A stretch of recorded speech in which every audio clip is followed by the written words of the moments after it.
శ్రీ గురుభ్యో నమః. శ్రీమాత్రే నమః. మా భక్తి టీవీని ప్రోత్సహిస్తూ ఉన్నటువంటి మా ప్రేక్షకులందరికీ ధన్యవాదాలు తెలియజేస్తూ 5 ఏప్రిల్ 2026 నుంచి 11 ఏప్రిల్ 2026 వరకు గల కాలానికి రాశి ఫలితాలు ఎలా ఉన్నాయో తెలియచెప్పుకుందాము. ముందుగా గ్రహాల యొక్క స్థితులు.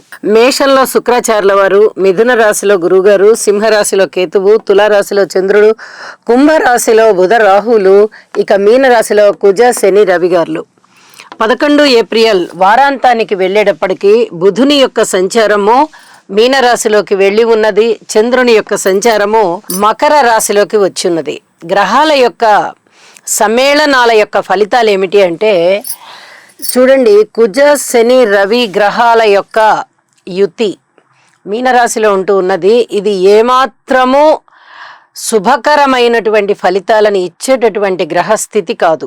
యాక్సిడెంట్స్ ఎక్కువగా జరగడానికి అవకాశం ఉంది. అలాగే అనారోగ్యాలు, హృద్రోగాలు, కత్తిపోట్లు, కర్రపోట్లు, దెబ్బలాటలు, ఆపరేషన్స్, భూ తగాదాలు, ఫ్యాక్టరీలలో యజమానులకి కింది స్థాయి ఉద్యోగులకి అంటే స్టాఫ్ అందరికీ అన్నమాట, వీరికి తగాదాలు వచ్చేటటువంటి పరిస్థితి, సమ్మెలు ఇలాంటివన్నీ వచ్చేటటువంటి పరిస్థితి. అలాగే అనారోగ్యాలు, రక్తస్రావాలు, రక్తపోట్లు, ఎన్ని రకాలైనటువంటి అనారోగ్యాలు కలగవచ్చో అన్ని రకాలైన అనారోగ్యాలు కలగడానికి అవకాశం ఉంది. అలాగే బుధరాహుల యొక్క కలయిక ఈ చర్మానికి సంబంధించినటువంటి ఇబ్బందుల్ని బాగా తెలియజేస్తూ ఉంటుంది. అననుకూలమైనటువంటి పరిస్థితి గ్రహస్థితుల వల్ల ఆరోగ్యానికి సంబంధించి అంతగా బాగుండేటటువంటి గ్రహస్థితి కాదు.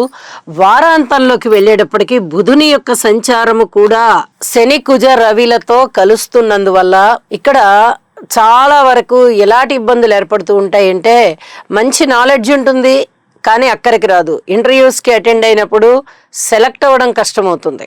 అలాగే ఎలక్ట్రికల్ అండ్ ఎలక్ట్రానిక్స్ పరికరాల వినియోగం పెరుగుతుంది, ఉత్పత్తి పెరుగుతుంది, అమ్మకాలు తక్కువగా ఉంటాయి. వినియోగం పెరిగింది కదా, మరి అందరూ కొనుక్కోవాలి కదా అనుకుంటారు. వాళ్ళ దగ్గర ఉన్నటువంటి వస్తువుల్ని ఎక్కువగా వాడతారు తప్ప కొని వాడాలి అనేటటువంటి ధ్యాస ప్రజలకు ఉండదు. వాళ్ళ దగ్గర ఉన్న వస్తువుల్నే ఎక్కువగా వాడుకుంటూ ఉంటారు.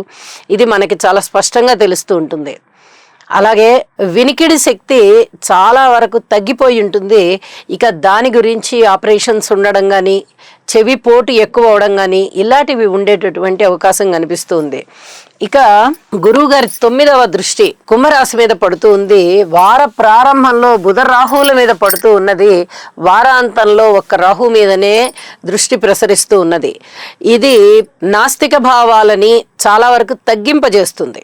కలిసి ఉన్నప్పుడు నాస్తిక భావాలు ఎక్కువగా ఉంటాయి. దృష్టి పడుతూ ఉన్నప్పుడు చాలా వరకు తగ్గేటటువంటి పరిస్థితి. ఎందుకంటే రాశి ప్రభావం కూడా ఎక్కువగా ఉంటుంది కాబట్టి ఆ రాశి మీద ఎప్పుడైతే నవమ దృష్టి పడుతూ ఉందో చాలా వరకు దైవభక్తి ఇనుమడించడానికి అవకాశం ఉంది. కాబట్టి అందువల్ల ఈ రకమైనటువంటి ఫలితం ఉండే అవకాశం కనిపిస్తోంది. ఏది ఏమైనా కుజ శని రవి బుధ ఈ 4 గ్రహాలకి స్తోత్ర పారాయణాలు చేసుకోవలసిందిగా ప్రతి మనిషి కూడా ఈ నవగ్రహ స్తోత్రాలు అలాగే ఈ 4 గ్రహాల స్తోత్రాలు కూడా పఠించవలసిందిగా సూచిస్తూ ఉన్నాను. అయితే గ్రహాల స్థితి సంచారము వారాంతంలోకి వెళ్ళేటప్పటికీ బుధుని యొక్క కలయిక జరుగుతూ ఉంది మీనరాశిలో. ఇక్కడ శని గ్రహంతో పాటు రవి గ్రహంతో పాటు బుధుడు కూడా కలవడం చేత ఈ శారీరక పరమైన రుగ్మతలు ఉండేటటువంటి అవకాశం ఉంది. ఇప్పటికే ఎవరికైనా ఇలాంటి రుగ్మతలు ఉన్నట్లయితే వారు తప్పనిసరిగా ఔషధ సేవ చేయవలసి ఉంటుంది. అలాగే డాక్టర్స్కి, ముఖ్యంగా ఈ వైద్య విద్యలో ఉన్న వారికి, వైద్యులకి, వైద్యానికి సంబంధించినటువంటి వ్యాపార వ్యవహారాలలో ఉన్నవారికి చాలా వరకు వాళ్ళు లాభాల బాటలో ఉంటారు అని కూడా తెలియచేయడం జరుగుతోంది. ఇక ఈ వారం రాసుల్లోకి వెళ్దాము. కన్యారాశి వారికి 3 గ్రహాల యొక్క ఫలితాలు కనిపిస్తూ ఉన్నాయి ఈ వారం రోజుల గ్రహాల పరిశీలనలో. చూడండి, 6వ స్థానంలో బుధ రాహువులు బాగున్నారు. 8వ స్థానంలో శుక్రాచార్యుల వారు బాగున్నారు. 3 గ్రహాల యొక్క ఉనికి చాలా బాగుంది అని చెప్పి తెలియచెప్పడం జరుగుతోంది. అయితే వీరికి గురువు గారి బలం లేదు, కేతువు బలం లేదు, శని గారి బలం కూడా లేదు. 3 పెద్ద గ్రహాల బలాలు ఇక్కడ బలహీనమైపోతూ ఒక్క రాహు బలం మాత్రమే బలవంతంగా ఉంటూ ఉండడం చేత వీరు చాలా వరకు జాగ్రత్తలు పాటించవలసిందే. దాన ధర్మాలు ఎక్కువగా చేస్తారు. అలాగే పట్టుదల ఎక్కువగా ఉంటుంది. మొండితనం కూడా చేస్తారు, ధనము ఖర్చు ఎక్కువగా ఉంటుంది, కుటుంబంలో కొంచెం మనశ్శాంతి తగ్గేటటువంటి పరిస్థితి కనిపిస్తోంది.